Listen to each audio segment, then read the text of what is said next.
Olá, estimados irmãos, vamos em nome do nosso amado e Salvador Jesus, com auxílio do Santo e Bom Espírito, dar continuidade aos estudos das nossas lições. Lição 7, um apelo a marido e mulheres, e vamos estudar nesse segundo tópico, nessa segunda-feira, o título Promovendo um Relacionamento Harmonioso. Pergunta A. Que exemplo bíblico Pedro usa como modelo para o relacionamento da mulher para com o marido? 1 Pedro 3, 4 a 6, e diz: Mas o homem encoberto no coração, no incorruptível traje de um espírito manso e quieto, que é precioso diante de Deus, porque assim se adornava também antigamente as santas mulheres que esperavam em Deus e estavam sujeitas aos seus próprios maridos. Como Sara obedecia a Abraão, chamando-lhe Senhor, da qual vós sois filhas, fazendo o bem e não temendo nenhum espanto. Então aqui nós temos uma explicação básica, um modelo dado para o relacionamento da mulher para com o marido, mas chama atenção também aqui a maneira com que Abraão tratava a Sara e a maneira como deve ser o homem, encoberto no coração, no incorruptível traço, no espírito manso e quieto. Então o homem tem que ter também a sua serenidade, ter a sua santificação, lidar cotidianamente com as coisas sagradas e dessa forma ter um coração segundo o que Deus quer. E a partir daí ele vai amar a sua esposa e automaticamente vai ter dela o seu respeito, que era também aqui o que explica que Sara tinha. Sara respeitava Abraão, obedecia às suas diretrizes porque confiava no esposo que tinha e chamava-lhe Senhor, tinha um respeito muito grande por Abraão. Então esse respeito entre o casal mutuamente deve ter, mas aqui chama a atenção do modelo da mulher para com o marido, porque o mundo lá fora tem trazido outro tipo de informação, outro tipo de ideias, e nós não devemos esquecer da direção divina no que diz respeito ao casal do Éden e de lá para cá toda a diretriz que foi dada concernente ao marido e à esposa e ao tratamento de um para com o outro. A segunda parte da pergunta A traz: explique o equilíbrio que esse relacionamento revela. Então, Gênesis 21, versículo 9 a 12, que diz: E viu Sara, o filho de Agar, a egípcia, a qual tinha dado a Abraão, zombava. E disse a Abraão: Ponha fora essa serva e o seu filho, porque o filho dessa serva não herdará com Isaque, meu filho. E pareceu essa palavra muito mal aos olhos de Abraão por causa do seu filho. Porém Deus disse a Abraão: Não te pareça mal aos teus olhos acerca do moço e acerca da tua serva. Em tudo o que Sara te diz, ouve a sua voz, porque em Isaque será chamada a sua descendência. Então nós vemos aqui uma situação que há de haver um verdadeiro equilíbrio entre o relacionamento. E aquilo que Sara pediu a Abraão foi algo equilibrado, não era bem vingança, não era por questões exatamente implicância, mas sim por uma questão prática, uma questão que ela via que acontecia, a outra estava desfazendo dela, e ela então chegou para o marido e falou: olha, põe essa serva para fora, manda o seu filho também embora, porque isso não está correndo bem, está causando transtorno para nós, transtorno para mim, e eu não quero isso para mim. Abraão não gostou, mas Deus então disse: não, o que ela falou está correto, deve seguir a diretriz dela. Então há que haver um equilíbrio entre a relação do casal. E nós devemos ter a capacidade de ouvir as nossas esposas, de avaliar o que ela está dizendo. E Abraão ainda consultou a Deus, ou Deus interviu a falar com ele. Então nós devemos ter essa capacidade também de ouvir os conselhos da nossa esposa, porque afinal é uma pessoa de Deus, uma pessoa também que Deus pode usar para nos aconselhar e nos ajudar. Patriarcas e Profetas, página 147, traz o seguinte: a instrução que Abraão recebeu sobre a santidade da relação matrimonial deveria ser uma lição para todas as épocas. Ela declara que devemos proteger com todo o zelo os direitos e a felicidade dessa relação, mesmo que isso exija grandes sacrifícios. Sara era a primeira e a única verdadeira esposa de Abraão. Os direitos dela como esposa e mãe, nenhuma outra pessoa tinha o privilégio de compartilhar. Ela reverenciava o marido e, nesse aspecto, o Novo Testamento apresentava como um exemplo digno de nota. Apesar disso, ela não estava disposta a dividir o amor e o afeto de Abraão com outra, e o Senhor não a repreendeu por exigir a expulsão de sua rival, no caso do acampamento ali onde estavam eles. Então nós vemos aqui que a diretriz divina é essa: no seio familiar ninguém se mete. Acho que esposo e esposa têm capacidade de fazer uma boa gestão. Qualquer informação que venha de fora é conselho ou sugestão. E a pessoa deve ter muito cuidado de onde é que vem esse conselho e de onde vem essa sugestão. Quem te falou isso tem um relacionamento estável? É uma pessoa que é digna de ser exemplo? É a primeira questão que eu coloco. Toda pessoa que chega ao pé de mim quer falar dos meus filhos, ou da minha esposa, ou do meu relacionamento, a minha visão é, independente do que a pessoa está falando, o que ela é. Se ela tem uma vida social boa, uma vida com a relação familiar boa, então eu tenho que ouvir aquele conselho e ponderar se aquilo é eficaz para mim ou não. E dentro desse aspecto, comentar com a minha esposa: o fulano disse isso. Aplica-se a nós, é possível, é bom para nós, não é?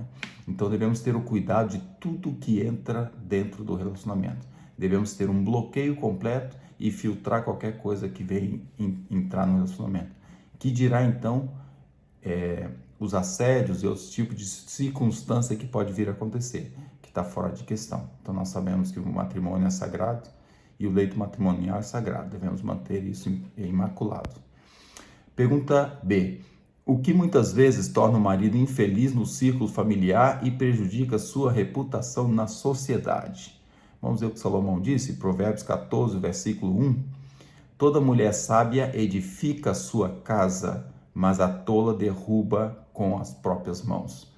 Então, o marido fica infeliz. Se a mulher não for prudente, se a mulher não for sábia, se ela agir estrambelhadamente, se ela falar pelos cotovelos, se não for uma pessoa cristã, realmente vai não só deixá-lo infeliz, como vai envergonhar ele e a reputação dele fica em queixa. Provérbios 25, 24. Melhor é morar só num canto de telhado do que com uma mulher briguenta numa casa ampla. Há um termo que diz mulher rixosa, ou mulher que briga muito.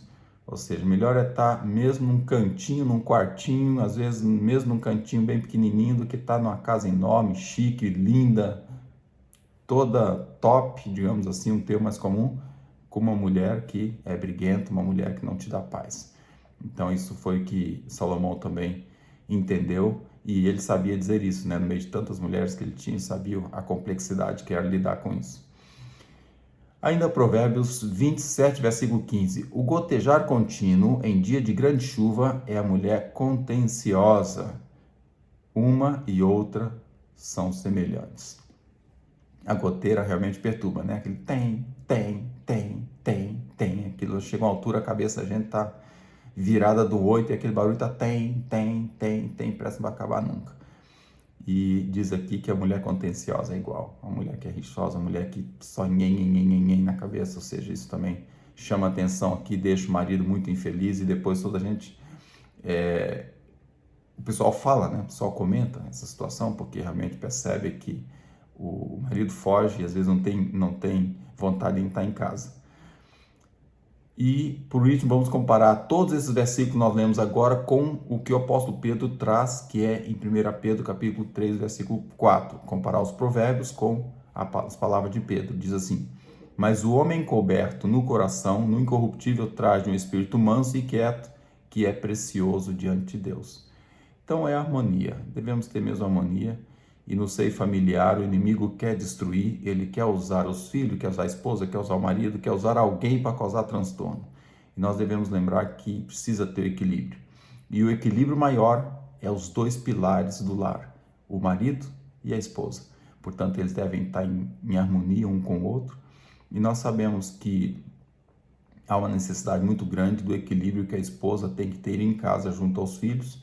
O marido sai, a esposa está em casa, e ela tem que manter o equilíbrio da casa. Quando o marido chega, encontra as coisas bem alinhadas. Essas características nós lemos ali são de mulheres que não têm uma relação pessoal com Deus.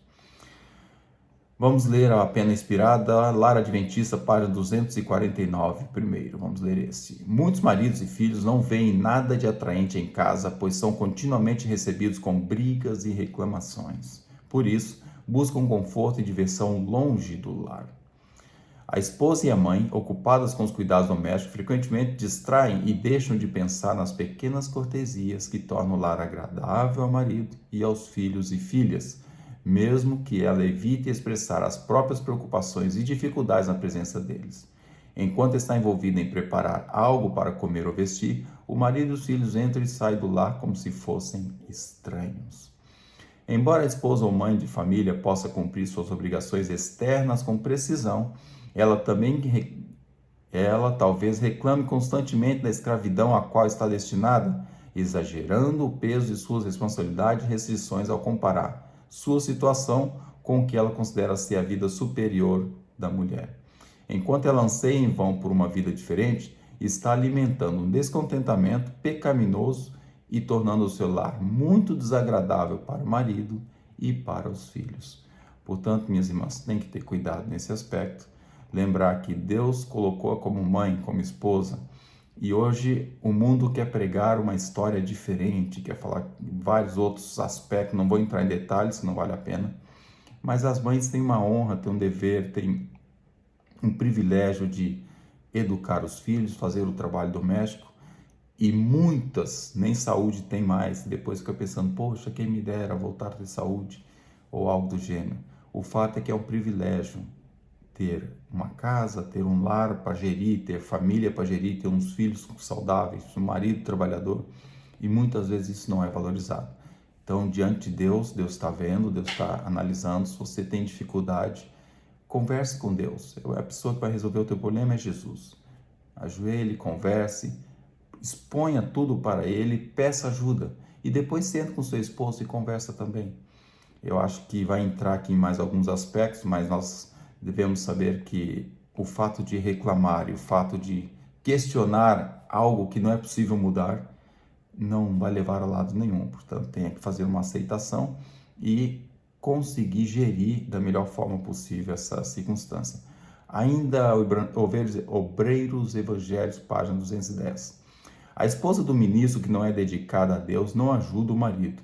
Enquanto ele se concentra na necessidade de carregar a cruz e destaca a importância do altruísmo, o exemplo diário da esposa frequentemente contradiz sua pregação e enfraquece seu impacto. Nós todos conhecemos pastores que têm uma vida muito ativa, extremamente ativa, e tem uma esposa mais ativa ainda, e que é uma bênção para toda a igreja, uma bênção para todos. E infelizmente também conhecemos aqueles pastores que mal se nota o trabalho da esposa. Ou seja, ela não tem obrigação, ela tem um dever que ela pode cumprir ou não, mas é muito importante o acompanhamento que todos nós queremos ter no que diz respeito às esposas.